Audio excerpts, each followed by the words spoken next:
Cela aussi est vrai. Et nous nous réjouissons d'être une propriété du Seigneur.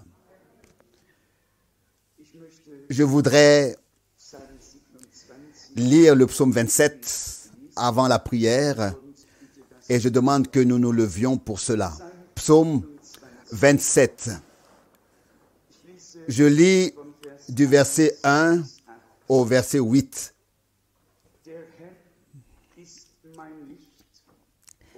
L'Éternel est ma lumière et mon salut. De qui aurais-je crainte? L'Éternel est le rempart de ma vie. De qui aurais-je peur? Quand des malfaiteurs s'élancent contre moi pour me déchirer, mes adversaires et mes ennemis, ils trébuchent et tombent. Qu'une armée campe contre moi, mon cœur est sans crainte. Qu'une guerre s'élève contre moi, malgré tout, je reste confiant. Je ne demande à l'Éternel qu'une chose. Je la désire ardemment.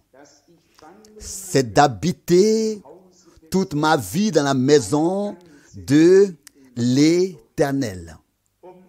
pour contempler les bontés de l'Éternel et pour me livrer au recueillement dans son temple, car il me met à l'abri dans sa tente au jour du malheur. Il me protège sous l'abri de sa tente. Il m'élève sur un rocher.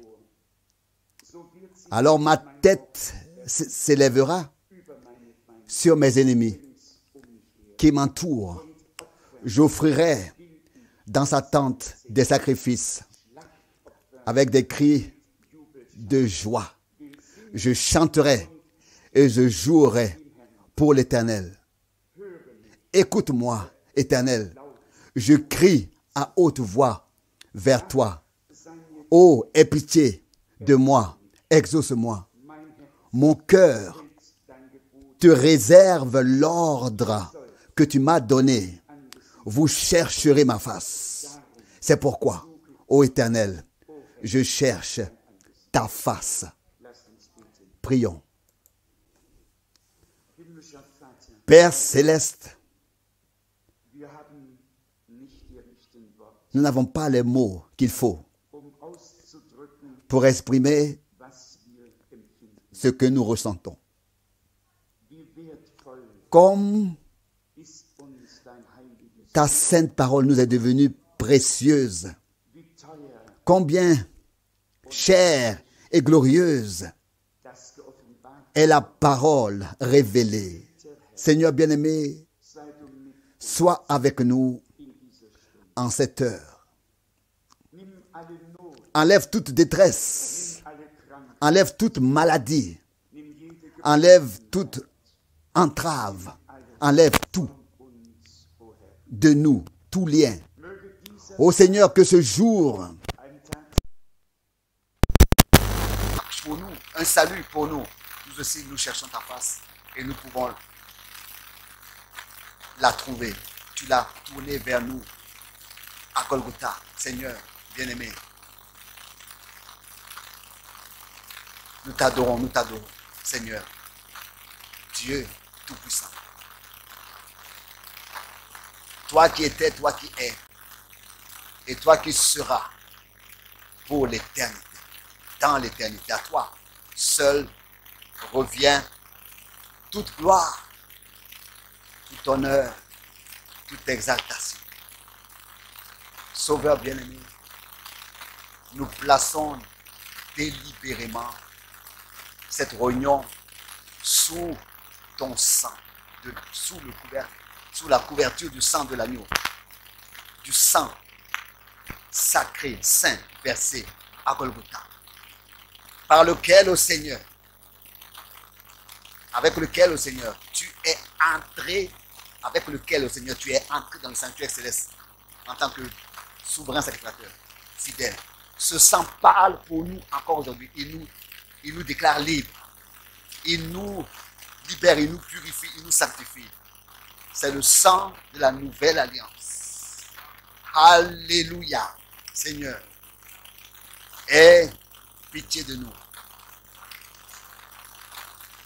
Nous voulons nous abandonner au recueillement en cette heure et te rendre grâce de tout cœur, d'une manière toute particulière. Je te demande de nous conduire par ton esprit. Que l'onction repose sur moi.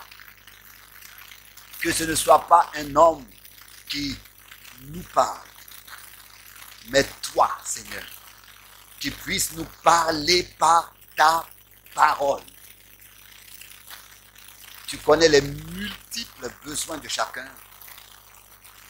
Oh Seigneur, tu peux aider. Tu aideras. Tu peux surmonter tout. C'est ainsi que nous l'avons chanté. Tu es et tu resteras le vainqueur de Golgotha. Nous te remercions de tout cœur d'être maintenant au milieu de nous, de passer par nos rangs, de parler à chacun, de sauver les perdus, de guérir les malades et de te révéler à ton peuple. Je te remercie sincèrement pour le privilège qui nous est accordé d'être réunis aujourd'hui dans la ville de Zurich pour écouter ta parole. Bénis-nous et avec nous tout ton peuple dans l'adoration sur toute la terre. Nous te le demandons au nom de Jésus. Amen. Amen. Je voudrais maintenant commencer à partir de Moïse et lire quelques passages de l'Écriture. Mercredi soir dernier, frère Rousse a lu un psaume. Chez nous, je crois que c'était le psaume 136 où il est écrit dans chacun des 26 versets, la grâce de Dieu dure éternellement. Et ce psaume a tellement parlé à mon cœur. Vous pouvez le lire vous-même. Il est écrit à plusieurs reprises, la grâce de Dieu dure éternellement.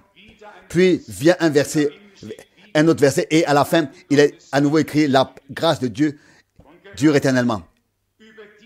Et c'est justement sur cette notion, la grâce de Dieu, que je voudrais maintenant pouvoir parler très brièvement, afin que nous puissions apprécier encore plus la grâce qui nous a été accordée et que nous sachions ce que Dieu a fait pour nous et en nous. Je lis de Genèse, le chapitre 6, Genèse chapitre 6, verset 8. Genèse chapitre 6, verset 8.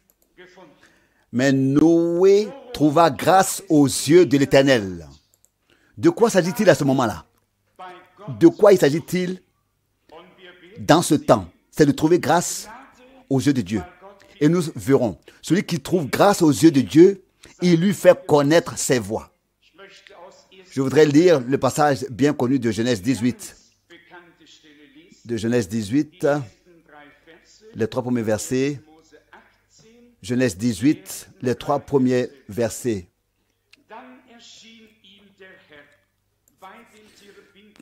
Puis l'Éternel lui apparut près des térébintes de 3 hommes se tinrent soudain devant lui. À peine les avait-il aperçus qu'il se précipita à leur rencontre depuis l'entrée de sa tente, se prosternant devant eux jusqu'à terre. Et il dit, ô Seigneur, si j'ai trouvé grâce à tes yeux, ne passe point, je te prie, loin de ton serviteur. Quelle parole merveilleuse. Abraham voit 3 hommes. Nous savons que c'était le Seigneur et 2 anges. C'est ce que nous pouvons déduire du chapitre 18 et plus tard, juste surtout du chapitre 19. C'est ce qui est écrit au chapitre 19, verset 1. Chapitre 19, verset 1, Genèse. Le soir, lorsque les 2 anges arrivèrent à Sodome, donc, il ne s'agissait donc pas d'une trinité divine. Et je pense ici à une grande réunion à Stuttgart sur le Cannstatter Vasen, il y a de nombreuses années. Là, j'ai traduit un évangéliste américain, j'ai traduit un évangéliste traducteur, et il a pris cette parole, que vous le croyez ou non. Et il a dit que Dieu lui avait révélé que ces 3 hommes qui étaient venus voir Abraham, c'était la Trinité divine. Et vous pouvez imaginer ce qui s'est passé déjà à l'époque. Et c'était il y a déjà très longtemps. Hein. C'était la dernière prédication que j'ai traduite. Ce n'était tout simplement pas possible de traduire ça. Depuis toujours, les hommes ont lu dans la parole leurs propres pensées. On lit leurs propres pensées. Hein. Ils disent pas ce qui est écrit. Au lieu de lire dans la parole les pensées de Dieu. Et c'est la grâce que Dieu nous a donnée. Nous ne lisons pas seulement 1 ou 3 versets. Nous lisons le chapitre entier. Et s'il le faut, aussi le suivant, afin d'obtenir la réponse divine dans la parole de Dieu et de ne pas devoir l'interpréter nous-mêmes. Ici, Abraham s'adressa au Seigneur et dit, verset 3 du chapitre 18 de Genèse, et il dit, Seigneur, si j'ai trouvé grâce à tes yeux, ne passe point, je te prie loin de ton serviteur. Je pense que nous pouvons dire la même chose en tant que descendants spirituels d'Abraham. Seigneur, si nous avons trouvé grâce à tes yeux aujourd'hui, ne passe pas à côté de nous. Parle-nous, révèle-nous ta parole, tes promesses. Et comme l'a dit notre frère Marco Fori, nous portons en nous le désir profond de vivre ce que Dieu nous a promis. Et je peux vous apporter la bonne nouvelle. Dieu fera ce qu'il a promis. Dieu a tenu toutes ses promesses et il tiendra les dernières. Je ne connais pas Dieu autrement. Qu'en est-il de nous tous? Ce que Dieu a promis, il le tient certainement. Si seulement un homme l'avait dit, oui, alors nous pourrions avoir des doutes. Dieu l'a dit et il le fera. Notre Seigneur a racheté l'Église, il a bâti et il l'achève et il reviendra la prendre auprès de lui dans sa gloire. Et ce sera une Église sans tache et sans ride, infaillible et irréprochable, inattaquable, inviolable, purifié par le sang précieux de l'agneau, scellé du Saint-Esprit et sanctifié dans la vérité. Et la vérité est la parole de Dieu. Car c'est bien ce qui est écrit. Jean 17, 17. Sanctifie-les dans ta vérité. Ta parole est la vérité.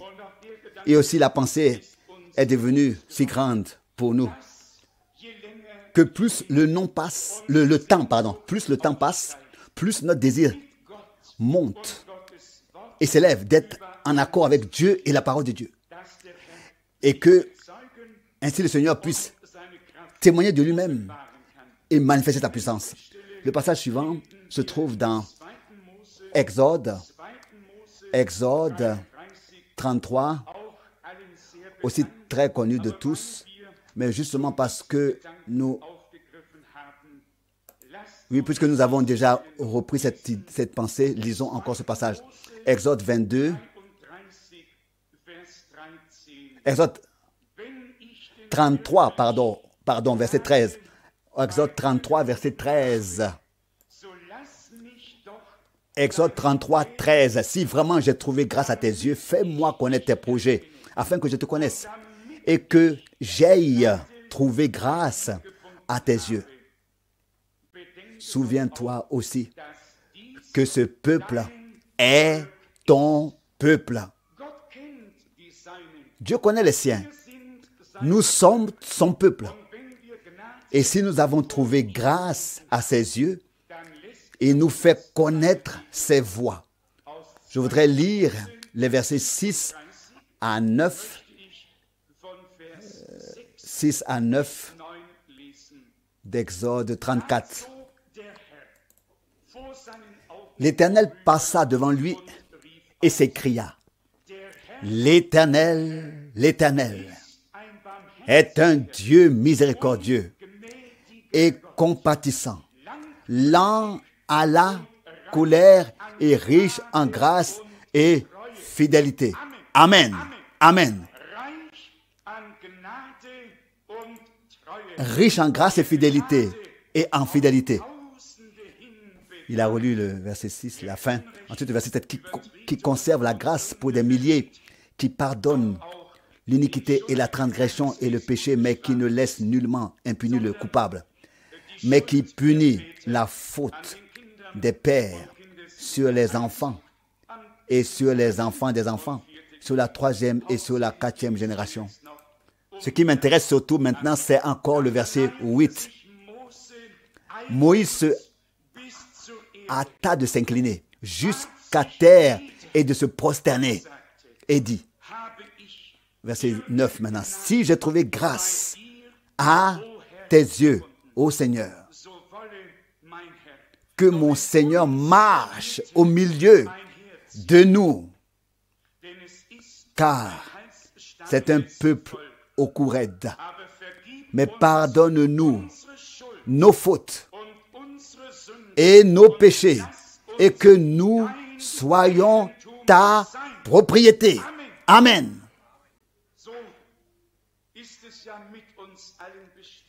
Il en va de même pour nous. Nous sommes parfois obstinés. Nous ne pouvons pas répondre à la parole du Seigneur et à la volonté de Dieu et la mettre en pratique comme nous le voudrions parfois nous-mêmes. Mais ici, nous voyons ce que le Seigneur, Dieu, a proclamé et ce que Moïse, lui, a répondu, lui a donné comme réponse. Le Seigneur passa devant ses yeux et s'exclama. Il relit le verset 6 d'Exode 34. L'Éternel, l'Éternel est un Dieu miséricordieux et compatissant, lent à la colère et riche en grâce et fidélité. C'est ainsi que le Seigneur passe aujourd'hui devant toi et devant moi. C'est ainsi qu'il passe aujourd'hui devant les yeux de nos cœurs et nous crie les mêmes paroles. Il est un Dieu miséricordieux, lent à la colère, riche en grâce et en fidélité. Verset 7, qui conserve la grâce pour des milliers. Et ça aussi, nous pouvons le rendre comme témoignage. Il l'a fait et il le fera jusqu'à la fin. Moïse se prosterna après que le Seigneur lui eut parlé. Oh, si la parole de Dieu pouvait nous interpeller si puissamment que nous puissions, avec un saint respect, lui rendre grâce lui rendre grâce. Donc, lui apporter la reconnaissance que nous lui devons. Oui, en nous prosternant devant sa face et lui offrir des actions de grâce. Et Moïse a dit, au verset 9, « Oh, si j'ai trouvé grâce à tes yeux, Seigneur, que mon Seigneur marche au milieu de nous. » Nous non plus, nous ne voulons pas plus. Mais Seigneur, si nous sommes ton peuple, si nous sommes vraiment ton peuple et que nous avons trouvé grâce auprès de toi, marche au milieu de nous. Seigneur, transforme nos cœurs, change nos cœurs. Tourne vers nous ta face, car nous aussi, nous confessons que nous n'avons pas toujours pu répondre à la volonté de Dieu et la mettre en pratique comme nous l'aurions voulu. Et puis, il est écrit ici à la fin du verset 9. Mais pardonne-nous nos fautes et nos péchés, et que nous soyons ta propriété.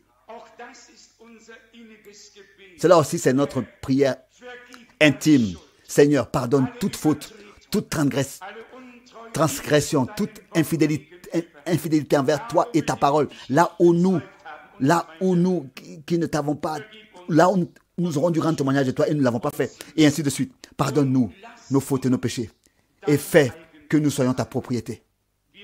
Nous sommes la propriété de Dieu pour ce temps et pour toute éternité. Dieu ne revient pas sur son dessein. Il ne revient pas là-dessus. Il ne le retire pas. Non, il nous a destinés, prédestinés, déterminés à être avec lui dans l'éternité. Je voudrais lire dans Ésaïe 61 les 3 premiers versets.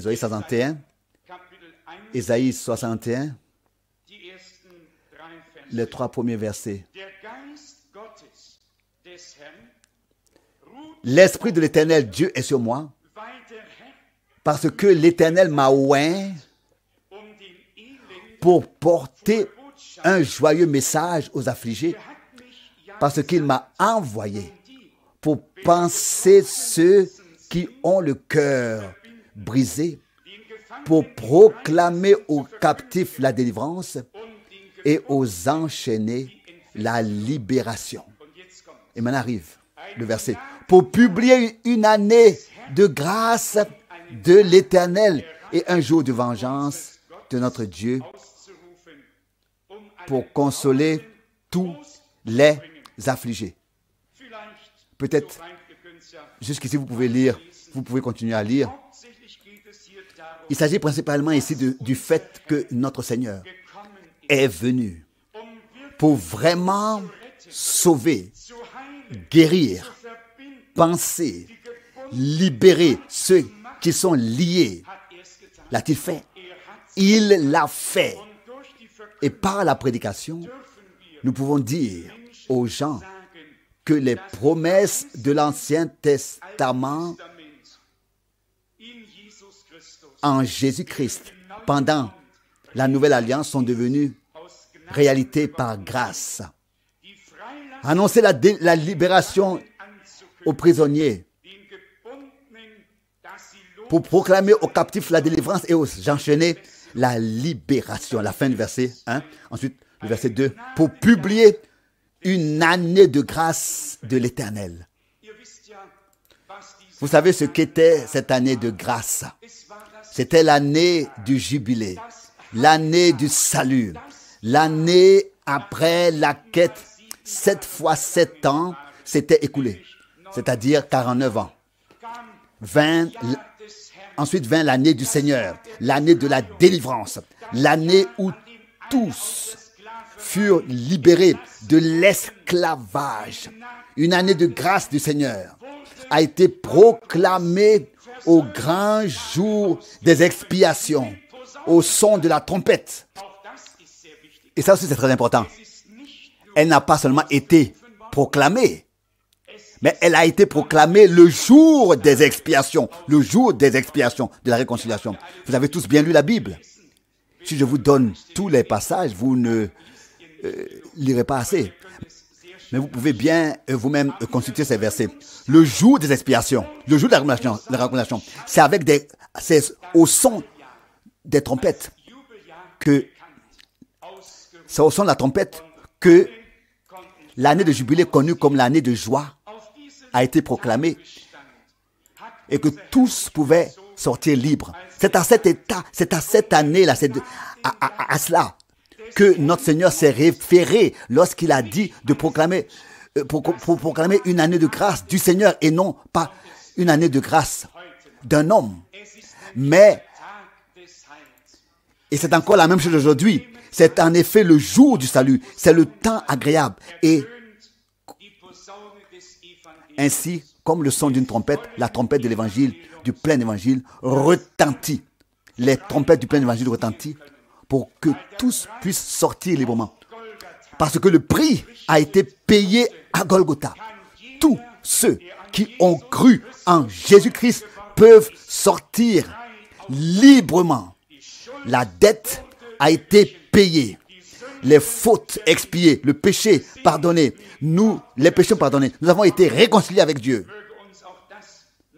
Puisse-t-il nous être encore donné de proclamer cette année de grâce du Seigneur au moment de la moisson, comme au son d'une trompette, à beaucoup de ceux qui en feront encore usage. Jésus notre Seigneur l'a également lu dans Luc chapitre 4 et l'a ensuite souligné, à savoir Luc chapitre 4 verset 18. Luc chapitre 4, oui, versets 18 et 19. L'Esprit du Seigneur est sur moi parce qu'il m'a oint. Pour porter le joyeux message aux pauvres, il m'a envoyé annoncer aux captifs la délivrance, aux aveugles, le recouvrement de la vue, aux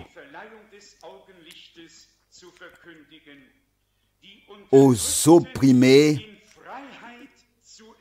la libération, pour proclamer une année de grâce de la part du Seigneur.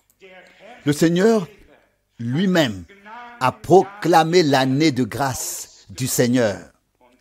Et nous pouvons transmettre cet appel par la proclamation du glorieux évangile. Je voudrais encore lire de Luc, le premier chapitre. Luc, le premier chapitre, pour compléter encore un peu cette pensée de la grâce, pour compléter. Car en effet, tout n'est que grâce. Luc chapitre 1, et puis précisément le verset 28 à 30. Quand l'ange entra chez elle, il dit: je te salue, toi qui as été comblé.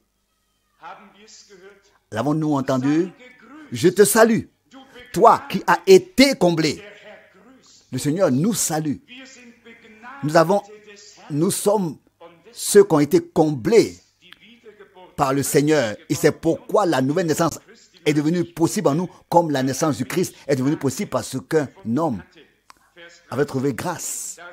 Le verset 30 ensuite dit: alors l'ange lui dit: ne crains pas, Marie, car tu as trouvé grâce auprès de Dieu. Noé, Abraham, Moïse, tous les prophètes ont trouvé grâce auprès de Dieu, aux yeux de Dieu. Nous pouvons dire que nous avons aussi trouvé grâce auprès de Dieu, aux yeux de Dieu. Voulez-vous que je vous lise quelques passages d'évangile, l'évangile de Jean, chapitre 1, versets 16 et 17. Nous aussi, nous avons trouvé grâce devant Dieu, aux yeux de Dieu. Jean 1, versets 16 et 17.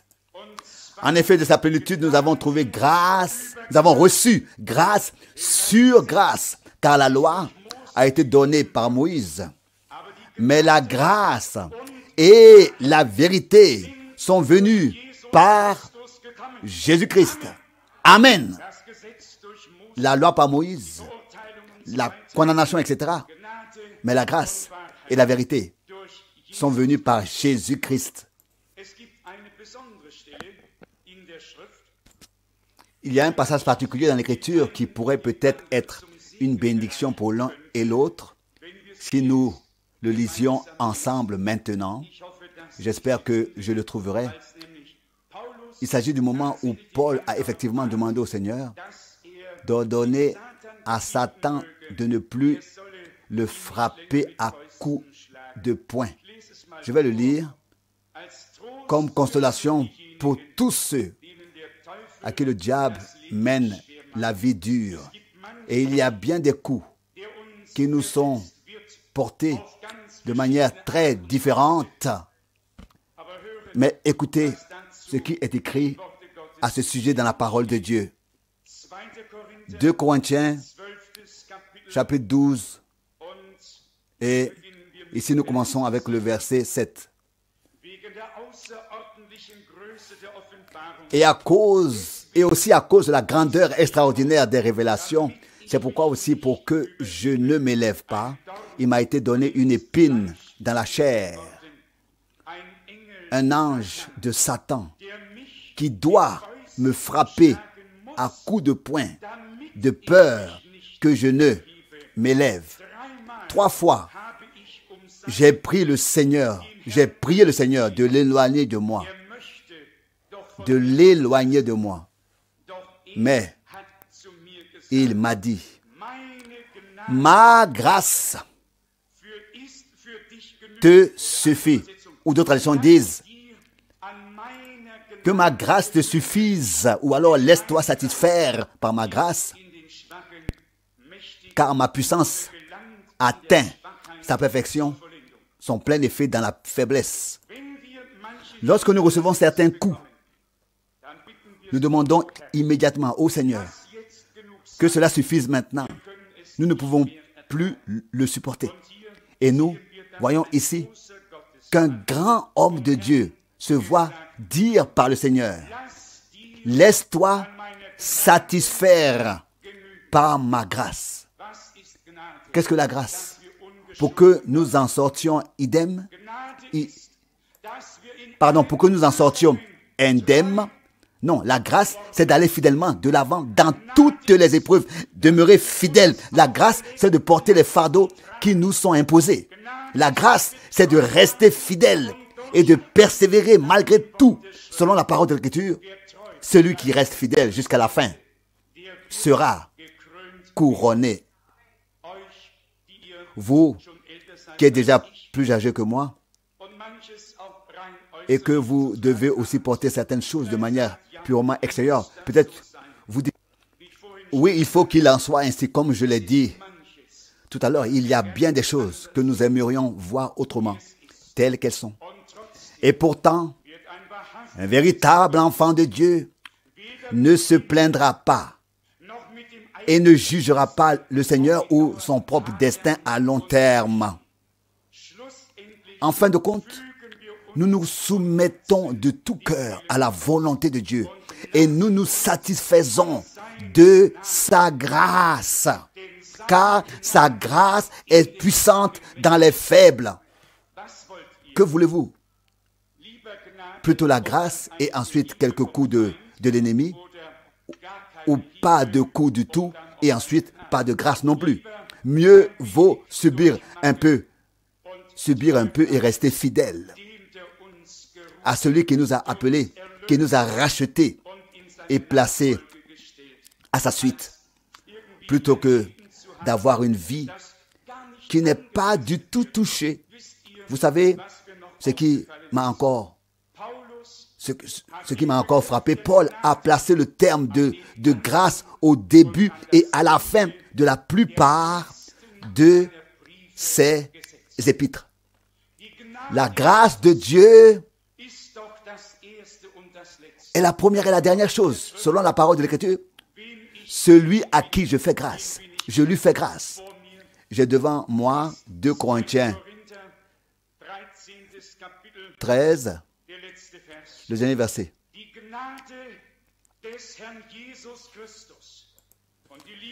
Que la grâce du Seigneur Jésus-Christ, l'amour de Dieu et la communion du Saint-Esprit soient avec vous tous.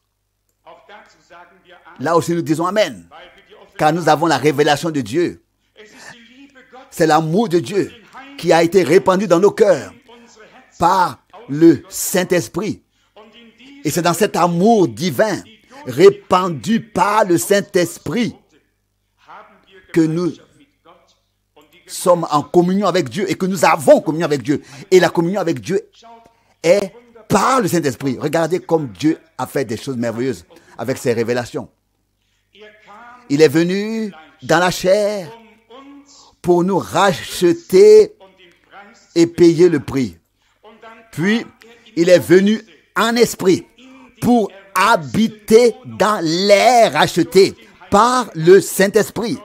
Dieu révélé dans le ciel en tant que Père, et donc sur la terre en tant que Fils, ensuite habitant dans les croyants par le Saint-Esprit. Toujours le même Dieu pour mener à son terme son propre dessein de salut avec son peuple. Avec son peuple. Savez-vous que même dans le dernier livre de la Bible, l'Apocalypse, au chapitre 22, au chapitre 22, la dernière phrase de la Bible est que la grâce du Seigneur Jésus soit avec tous. C'est la dernière phrase de toute la Bible. La grâce du Seigneur Jésus soit avec tous. Qu'est-ce que nous voulons? Que devons-nous dire à ce sujet? Nous sommes tellement reconnaissants à Dieu d'avoir trouvé grâce à ses yeux devant lui, auprès de lui. Et parce que nous avons trouvé grâce devant lui, il nous a fait connaître ses voies. Il nous a parlé et nous a révélé la parole prophétique.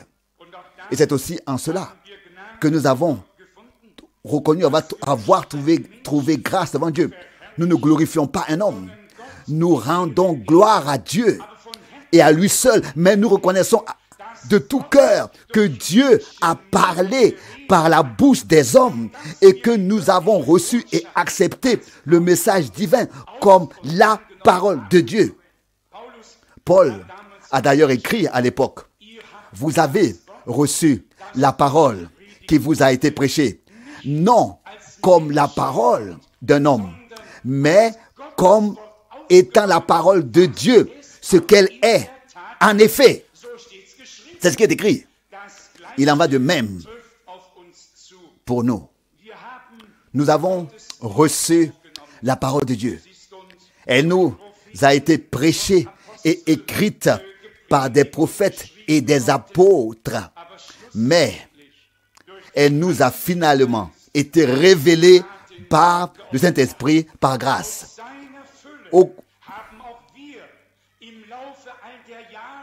Au cours de toutes ces années, nous avons, nous aussi, puisé dans sa plénitude, de sa plénitude, grâce sur grâce. Nous avons puisé dans la grâce, nous avons puisé à la fontaine du salut. Combien sont reconnaissants d'avoir reçu cette grâce et d'en être conscients. C'est même dans le dernier livre de la Bible, dans l'Apocalypse,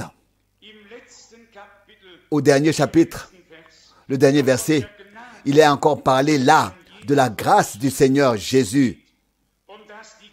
Et que la grâce du Seigneur Jésus doit être avec tous. Qui sont ces gens? Qui sont ces tous? Qui sont ces tous? Ce sont ceux qui ont reçu la révélation de Jésus-Christ. Que la grâce du Seigneur Jésus soit avec eux tous, avec ceux qui ont reçu la grâce, la révélation de Jésus-Christ. Bien, frères et sœurs, nous devons nous laisser dire tout cela. Dieu n'est pas saisi. On ne peut pas saisir Dieu par l'intelligence, ni expliquer par l'intellect. Dieu, on doit l'expérimenter personnellement. Et le Seigneur n'a pas dit, allez dans le monde entier et interpréter l'évangile ou donner-lui une interprétation quelconque. Il a dit, allez dans le monde entier. Prêchez l'évangile. Enseignez à toutes les nations à observer tout ce que je vous ai prescrit. Ou alors ordonné. C'est ici notre tâche. Et lorsque nous lisons le premier chapitre d'Apocalypse, les premiers versets, cela nous va encore droit au cœur. Apocalypse 1, verset 1. Révélation de Jésus-Christ que Dieu lui a donné pour faire connaître à ses serviteurs les choses qui doivent arriver bientôt. Il l'a fait connaître par l'envoi de son ange à son serviteur Jean par des signes. Je me rappelle en ce moment à la bannière qui était écrite comme texte principal lors de cette conférence mondiale en Floride. comme grand titre, à savoir la parole tirée du premier chapitre de l'Apocalypse, et plus précisément la deuxième partie du 9e verset. Le titre était écrit en gros, à cause de la parole de Dieu et du témoignage de Jésus. Donc, à la fin du verset 9. Vous pouvez vous imaginer cela de l'Apocalypse 1. Pouvez-vous vous imaginer cela? Vous imaginez cela? Lors de cette session mondiale du Conseil de l'Église, il était écrit dans le premier chapitre de l'Apocalypse. Il était écrit du premier chapitre de l'Apocalypse. Voici la somme principale du 9e verset. À cause de la parole de Dieu et du témoignage de Jésus. Pouvez-vous maintenant comprendre pourquoi je suis allé là-bas pendant 3 jours? Je pensais vraiment qu'il y avait là quelque chose qui méritait d'être entendu. Car j'avais déjà lu le titre sur l'invitation. À cause de la parole de Dieu et du témoignage de Jésus. Oui, je me suis dit, que quelque chose allait certainement arriver. Je ne peux dire à personne ce qui est arrivé. Rien que de la politique religieuse. Et elle était encore très mauvaise, très mauvaise. Je ne veux pas me permettre d'autres remarques. Nous qui avons le privilège, non seulement d'écrire ces paroles pas seulement comme une bannière quelque part, un grand titre, mais d'être devenu participant de ce qui est écrit ici, car la révélation de Jésus-Christ nous est parvenue, nous a été accordée. Ce ne sont pas des slogans que nous utilisons n'importe où, mais nous y avons part. Comme Jean l'a écrit ici, il est écrit au verset 9, Apocalypse 1, verset 9. Moi, Jean, votre frère et compagnon, qui est part avec vous à la tribulation, au règne et à la persévérance en Jésus, j'étais venu dans l'île appelée Patmos à cause de la parole de Dieu et du témoignage de Jésus. Donc, la parole de Dieu et le témoignage de Jésus ne sont accordés qu'à l'épouse. C'est là tout le mystère. Et je pense maintenant encore à cet homme, à peu près le bras droit du président, et qui a même refusé toute forme de baptême de la foi. Pour lui, il suffisait que 3 gouttes d'eau sanctifient le bébé pour toujours et à jamais. Pour toujours et à jamais, oui. Et quand j'ai dit, mais écoutez, où est-ce que cela est écrit dans la Bible? Écoutez ce que cet homme m'a dit. Vous êtes Européen. Vous venez d'Europe centrale, là où la réformation a eu lieu. Et puis, il a osé dire, vous placez au-dessus de Calvin et de Luther. Parce que vous annoncez, vous prêchez le baptême de la foi, mais vous ne baptisez pas comme Luther et Calvin ont baptisé. Et il a avancé très très vite avec moi, mais ensuite, j'ai pu lui dire, maintenant je voudrais pouvoir dire quelque chose maintenant. Ce n'était que le début de la réformation. Pas la fin. Depuis ces jours-là, nous avons vécu une réformation progressive jusqu'à la restauration complète avant le retour de Jésus-Christ maintenant. Et j'ai alors pu dire, ce sont des hommes, c'était des hommes de Dieu, c'était des hommes de Dieu dans leur temps, des hommes de Dieu dans leur temps. Et Dieu a pu les utiliser puissamment pour faire le commencement. Mais ensuite, j'ai pu lui dire très humblement, si vous n'y voyez pas d'inconvénient, j'aimerais transmettre le conseil que j'ai moi-même suivi. Je ne remonte pas jusqu'à Luther, Calvin, Zwingli et Zwingfeld. Je remonte jusqu'au jour des apôtres eux-mêmes, jusqu'à la source Et je vous invite à venir avec moi jusqu'au jour des apôtres. C'est la pure vérité, n'est-ce pas? Et voilà, de grands hommes qui ne peuvent même pas lire dans la Bible ce que toute personne ayant appris l'ABC et sachant lire pourrait pourtant voir dans les Saintes Écritures. Mais la bannière était juste, n'est-ce pas? Le grand titre. Seulement tout le reste ne l'était pas.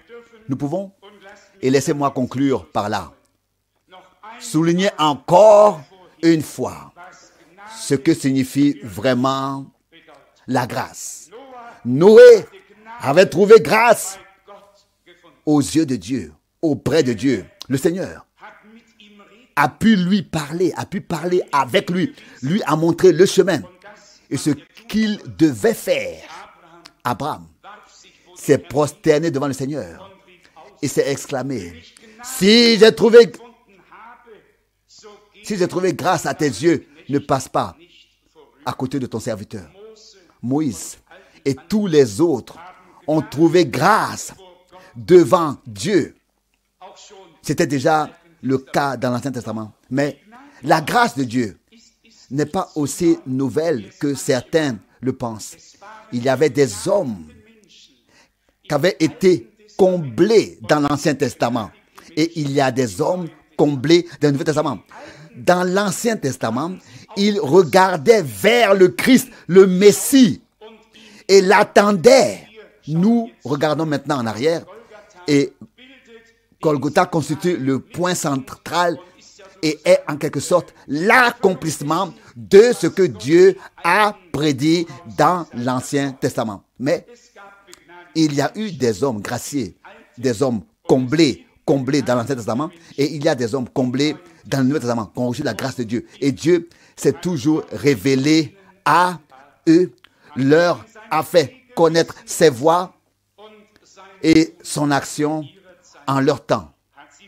Il a pourvu à leurs besoins et les a bénis et s'est révélé à eux. Ils n'avaient pas besoin de se demander qui était Dieu. Ils le savaient par révélation. C'est cela, la grâce. Celui qui a trouvé grâce devant Dieu, le Seigneur ne peut pas passer à côté de lui. Le Seigneur entend aussi ton cri.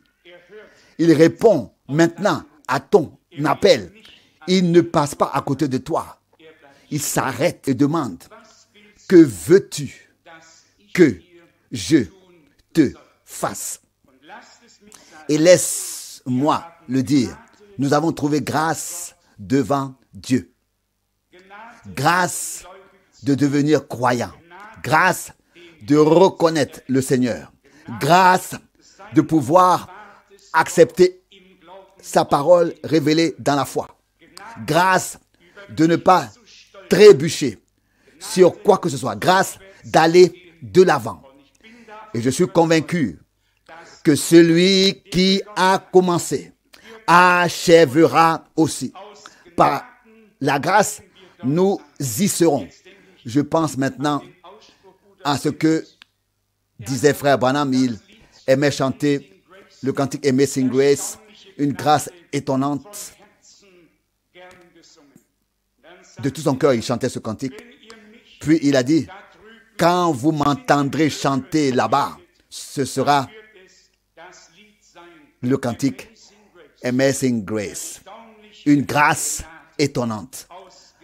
Par grâce, nous aussi, nous nous glorifierons là-bas de la grâce de Dieu qui nous a été accordée. De sa plénitude, nous avons reçu grâce pour grâce sur grâce et nous le faisons encore aujourd'hui. Prends toi aussi, cher cœur, de cette plénitude. Reçois toi aussi de cette plénitude. Aujourd'hui, grâce sur grâce. Amen. Levons-nous pour le moment, alors que tous sont aujourd'hui inclinés, alors que toutes les têtes sont inclinées et les yeux fermés. Permettez-moi de demander, y a-t-il quelqu'un ici qui n'a pas encore fait l'expérience de la grâce de Dieu? Tu ne sais pas encore que tu es sauvé, mais tu veux faire l'expérience avec Dieu. Alors lève les mains maintenant. si quelqu'un est ici. Merci. Merci. À vous tous, que Dieu vous bénisse. Que Dieu vous bénisse. Alléluia. Seigneur notre Dieu, tu as vu les deux mains de ces deux jeunes personnes. Oh, de ces deux jeunes gens. Nous te les confions à toi et à ta grâce. Seigneur bien-aimé, tout n'a été que grâce. Grâce de ce que nous soyons sauvés. Tout n'a été que grâce. De ce que tu nous as, de nous avoir sauvés. Tout n'a été que grâce. Et encore grâce. Par grâce, tu as aussi sauvé ces deux personnes. Ils peuvent le croire et savoir qu'ils sont devenus ta propriété. Par grâce. Sauvé. Sauveur bien-aimé. Sauveur bien-aimé. Je te remercie de tout cœur pour la grâce ineffable qui nous permet d'être les plus simples et les plus humbles de la terre. Méprisés et rejetés par tous les autres, mais reçus et acceptés par toi. Je t'en remercie. Nous avons trouvé grâce à tes yeux. C'est pourquoi tu n'es pas passé à côté de nous. Tu nous as appelés. Tu nous as interpellés. Nous te remercions pour cela. Tu as sauvé. Tu as guéri. Tu t'es révélé à nous, ainsi que ta parole et ton nom. Tout cela par grâce. Seigneur bien-aimé, voici ton peuple comblé par toi. Avec nous, beaucoup de ceux qui écouteront cette réunion. Seigneur, fidèle, qu'ils sachent tous ce que signifie vraiment la grâce. Avoir trouvé grâce devant toi, le Dieu vivant. Seigneur, que nous ne nous contentions pas de porter à la bouche cette parole d'aujourd'hui, mais que nous apprécions ce qu'elle signifie vraiment, à savoir que tu es miséricordieux envers nous, que tu n'as pas seulement été, mais que tu es, que tu seras aujourd'hui jusqu'à ce que nous passions de la foi à la vue. Seigneur, bien-aimé, tu as toi-même fait écrire dans ton livre saint la dernière phrase, que la grâce de notre Seigneur Jésus soit avec tous. Seigneur, elle est avec nous. Et elle était avec tous ceux qui ont été comblés par toi. Nous t'en remercions. Tu avais en notre temps un serviteur et un prophète qui avait trouvé grâce devant toi. Tu lui as fait connaître tes voies et tu as révélé tes actions à ton peuple par ta parole révélée. Nous te remercions, Seigneur fidèle, de ce que nous avons trouvé grâce devant toi dans tous les domaines et que nous pourrons jusqu'à la fin recevoir grâce sur grâce de ta plénitude. Même la grâce de l'achèvement, même la grâce de l'achèvement, la foi de l'enlèvement, la préparation, tout ce qui reste à faire, à s'accomplir par grâce, nous le vivrons, car tu l'as promis. Et tout comme Marie et tous les autres ont trouvé grâce devant toi, nous pouvons nous aussi proclamer que nous avons trouvé grâce devant toi, le Dieu vivant. La grâce, la révélation de Jésus-Christ et le témoignage et la parole de pouvoir tout recevoir. Tout est grâce. Aujourd'hui, nous te remercions, Seigneur Dieu Tout-Puissant, d'avoir trouvé grâce devant toi. Puissions-nous vivre dans cette grâce et dans cette vérité. Car c'est ainsi que nous l'avons lu. La loi est venue par Moïse. La grâce et la vérité sont venues par Jésus-Christ. Non seulement la grâce et la vérité. Celui qui a été comblé par toi est conduit dans toute la vérité par ton Saint-Esprit.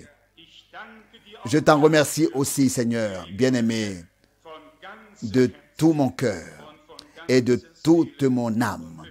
Et je confie à ta grâce tous ceux qui sont présents, tous ceux qui entendent, qui écouteront cette réunion, entendront cette réunion au nom saint de Jésus. Amen.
Some